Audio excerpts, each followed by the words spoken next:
Here's how I feed my sourdough starter straight from the fridge as a type B sourdough baker. I'm not tedious, I just do what I want. Sourdough is so forgiving that you can do that. If you've been wanting to learn how to do sourdough, but you're type B and you think it seems too tedious, follow along with me because I'm gonna give you all the tips and tricks on how to do sourdough the easiest way. This sourdough starter came from my fridge.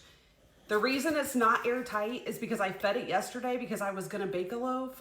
And then I don't know what happened. I didn't do it. So last night I looked and I thought, oh my goodness, I forgot the sourdough starter. So it had already dropped.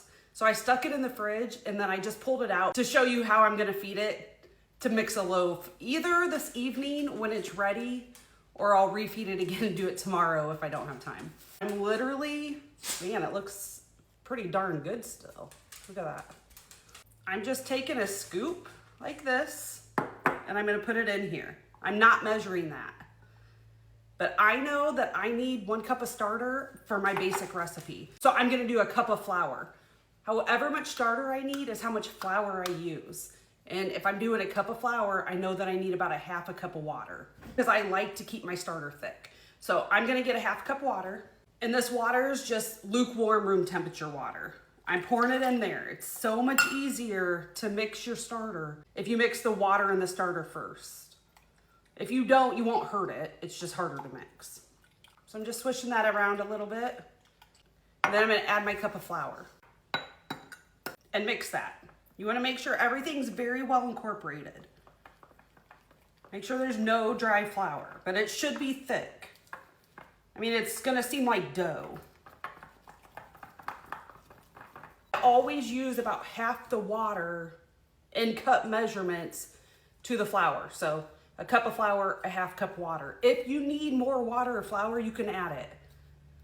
It's not gonna hurt anything. Just add a couple drops at a time because it goes a long way. Both the flour and the water go a long way. That's the texture.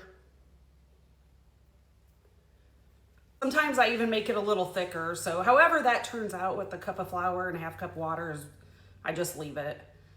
As long as it's not too runny. I'm just gonna lay the lid on top. You don't want it airtight when you're leaving it to rise. So I'm gonna set that aside. And now I'm gonna show you what I'm gonna do with the leftover that I ruined from yesterday. So I have this discard jar in the fridge. Looks like you're probably gonna be getting some discard recipes soon because it's getting full. And this, from the same thing, me feeding it and not using it. This is just gonna get dumped into this, back in the fridge until I do some discard recipes. So I'm about out of room. I think I might whip together some muffins and just use what's in here also.